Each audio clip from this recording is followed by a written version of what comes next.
ready, willing, overtime. Where does it stop? Where do you dare me to draw the line? You got the body, now you want my soul. Don't even think about it, say no go. And I do almost anything that you want me to, yeah. Now I will do almost anything that you want me to, yeah. But I can't go for that, no, no. No can do, well, I can't go for that, no, no. No can do, well, I can't go for that, no, no. No can do, well, I can't go for that, can't go for that, can't go for that, can't go for that. Good evening. We're here with another episode of the Unrelenting Alchemist. Here to discuss being bound by an oath, the esoteric dimensions of entity binding and spiritual contracts. Throughout spiritual history, individuals have sought contact with otherworldly beings, gods, angels, demons, spirits, interdimensional entities. Some seek power, some seek guidance, some are looking for protection, wisdom, or possibly even revenge. While many traditions encourage passive devotion or prayerful invocation, there are some who go yet a step further, binding themselves to these beings through oaths, pacts, and spiritual contracts. Such acts are never trivial. Binding oneself to an entity changes one's karmic trajectory, their metaphysical essence, and their soul's autonomy. There are some good soul pacts that you can make, but a lot of them, by and large, are not so good.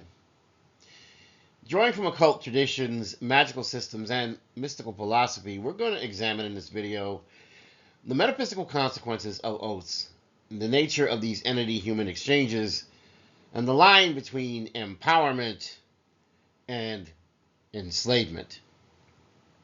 So let's go into the nature of these entities in these esoteric traditions. Entities may be seen as distinct consciousnesses, but not bound by the physical plane. These include celestial entities, angels, ascended masters, planetary intelligences, chthonic beings, demons, underworld spirits, trickster gods, nature spirits, fae, dryads, elemental rulers, thought forms, egregores, entities created and sustained by belief and ritual. Oh, the power of faith. In ceremonial magic and mysticism, entities are approached with formal protocols. Grimoires like the Lesser Key of Solomon provide names and sigils of spirits, suggesting a transactional nature. If one offers something of value, could be something as little as incense, energy, or perhaps vows, the entity will grant aid, but obviously they may up the ante the more that you're asking for. Entities, especially those with sovereignty over specific domains, like Mars over war, or Lilith over desire and independence, can enhance the magician's connection to that archetypal force. And these, by and large, aren't really so bad. But alignment is not passive. It demands resonance, and sometimes through binding oaths. What is binding? Well, binding is the act of willingly tethering one's spiritual, mental, or energetic body to another force or being. This could be temporary. This can be ritual pacts, lunar phases, Sabbat rites, but they can also be more permanent, such as blood oaths, soul contracts, and lifelong devotion. So here are the three major forms. The first is energetic binding. The entity's energy is housed within one's field, often done through invocation or possession. Then you have karmic binding. One takes on the destiny or fate the entity represents. It alters one's reincarnational path as well. Contractual binding, a formal pact with terms, oaths, and consequences, often involving signatures, offerings, and perhaps even sacrifices. This form of binding involves a degree of consent, even if that consent may be ignorant or impulsive. And let me just tell you, if you ever see people come to you in a dream, be careful, because they may be trying to get you to consent to a contract in your dreams. Once bound, severance can be very, very difficult. Oaths and vows, the language of spirit. Oaths are sacred. In mystical traditions, spoken words create a form of reality. The breath of an oath is infused with prana, chi, or life force. Whether whispered in a forest grove or declared before an altar, an oath is a metaphysical contract. Ancient magical systems place deep importance on the spoken vow. For example, the Jews of Israel often engage in a covenant with the Lord God. In Kabbalah, words and names, Shemot, carry divine power. Speaking a name invokes essence. Hermeticism, as above, so below. The verbal binds the spiritual. Vedic traditions, mantras are vibratory calls that forge pathways to various deities. To swear an oath to an entity is to become an instrument of its force.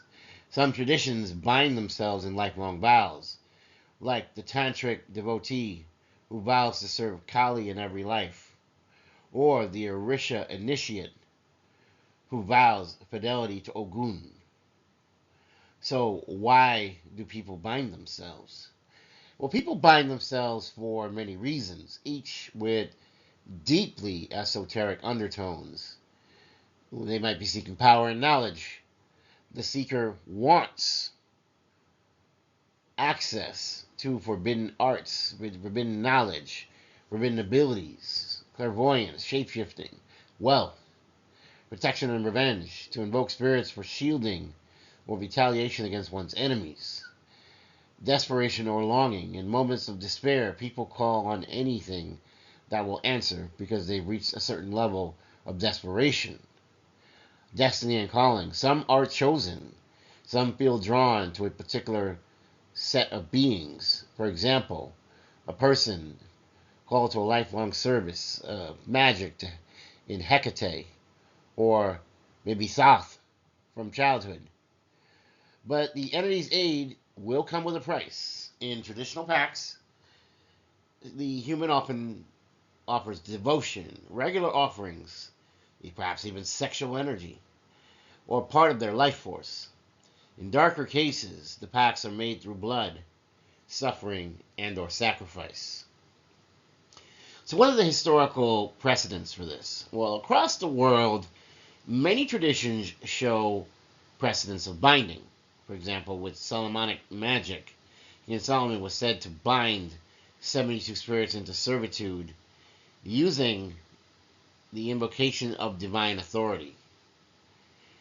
In Christian mysticism, the saints bound themselves to angels, or even to Christ directly through vows of chastity, of poverty, and martyrdom.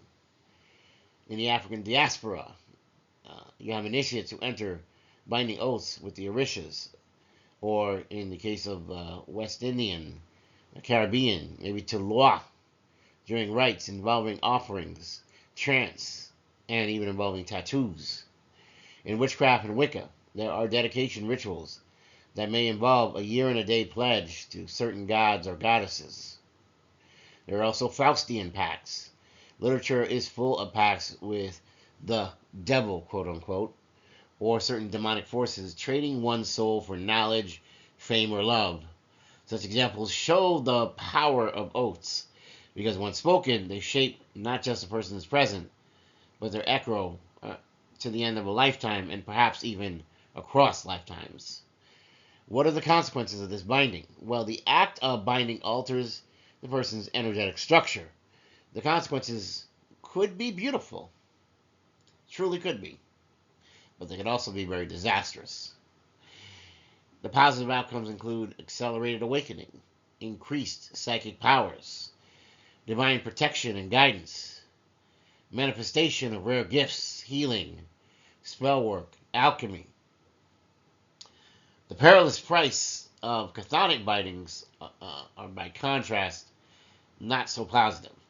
Binding oneself to a chthonic entity like underworld spirits, infernal beings, chaotic intelligences is among the most dangerous engagements.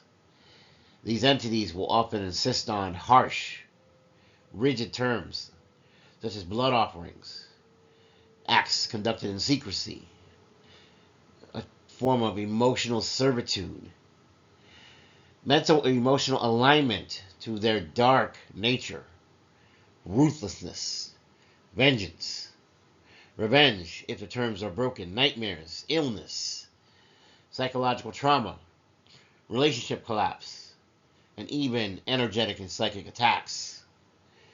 What may begin as what seemed to be an empowering bond, one that brought in abundance, perhaps even wealth, can spiral into dependency, soul erosion, psychological fragmentation. Chthonic beings are very cunning. They offer quick rewards, but slowly reverse the practitioner's values, instill paranoia, sabotage personal growth. Some feed on emotional turmoil, and this may ultimately obstruct healing. Breaking such pacts without a ritual or some form of restitution could result in a karmic backlash and possibly even spiritual possession lasting across lifetimes. There are many esoteric warnings and initiation tests involved. The deeper teachings of esotericism warn never bind lightly. Many initiatory schools test aspirants through the trials to determine their readiness to handle spirit forces. The Hermetic Order of the Golden Dawn, for example, required initiates to master lesser energies before invoking the higher ones. Without grounding, one could be readily swept away. Mystical oaths are often sealed through some form of symbolic death. Initiates must, quote-unquote, die to their former self, renounce ego, and accept the risks of spiritual vulnerability. This is not mere poetry. In some lineages, failures may result in madness and psychosis, and this may be passed from generation to generation. Binding in the chakras. Energetic binding affects the chakra system. The root chakra, which is the Muladhara. These oaths are made for safety or stability, and they're often root entities that apply here. The sacral, the Svadhisthana, sexual or emotional pacts, especially involving spirits of lust, of lovemaking, and they reside here. The solar plexus, which is the Manipura, pacts for power, control, or leadership. The heart chakra, the Anahata, binding in love or to compassionate deities. The third eye, the Ajna, oaths to entities of knowledge or prophecy. The crown, the Sahasrara, these are rare. Pacts here signify union with a divine being, like the Christ consciousness or the cosmic logos. The location determines the nature of the entity's influence. If one experiences energetic congestion, blockages, intrusive thoughts, dramatic shifts in personality, the origin might very well stem from such an oath. Breaking or dissolving these oaths. Once made, the oaths are not easily broken. To dissolve a binding, one must renounce the pact consciously and ritually. There must be very clear intent. One must reclaim personal sovereignty through will and the act of spiritual cleansing. One must offer compensation or restitution to the entity. One must evoke divine intermediaries, for example, archangels, one's higher self. To intervene in severe cases, practitioners require a formal exorcism, a formal cord cutting, or even a soul retrieval to restore some sense of autonomy. Magical law holds if a pact was made under duress or deceit, it might very well be voidable. But if it's made utterly in free will, even impulsively, its consequences can often stand unless formally undone very carefully. Let's talk about soul contracts and reincarnation. Some oaths transcend lifetimes. In Eastern philosophies, souls carry samskaras. These are karmic imprints or vows that shape rebirth. Binding to an entity in one life may draw that being to the soul again in the next life. Some people feel haunted. Some feel magnetized towards the same entity, unaware of past life pacts. Mystical texts suggest that only divine gnosis or liberation can free one from these deeper contracts. In Buddhism, this is akin to transcending the wheel of karma, or should we call that the Dharma chakra. In Kabbalah, it is ascending towards the tree of life. Bindings, as I indicated, do not have to be all dark and unholy. There are holy bindings as well. Despite these dangers, not all binding can be negative. In sacred traditions, some bindings may elevate a soul. For example, a monk who binds to the Virgin Mary and experiences divine elevation. A shaman who binds to the spirit of the jaguar, who gains healing powers. A magician who swears loyalty to Thoth may unlock profound truths. Here the pact serves a higher order, divine will, sacred missions, soul alignment. It is not about ego or greed, but it is about devotion and dedicated purpose. In conclusion, the sacred gravity of oaths should not be taken lightly. Binding oneself to an entity is an act of power and surrender. It can bring immense blessings, but it can also bring devastating consequences. At its core lies the mystery of consent, the soul's decision to align, intertwine, and serve another force in the great metaphysical theater. Esoteric wisdom urges caution in this area, reverence for the protocol, and some form of spiritual maturity. The true initiate understands that an oath are not merely words, they are soul currency. Once spoken, it echoes in realms that go far beyond our knowing and understanding. Whether in love, desperation, power lust, or sacred calling, those who bind themselves must remember, what you bind also binds you. Thank you for joining me in this sacred hour. This has been the Unrelenting Alchemist. I ask you to take care, and until next time, walk wisely, bravely, and when the dark calls, answer not with fear, but with fire. Take care. And if I don't see you, good morning, good afternoon, good evening, and good night.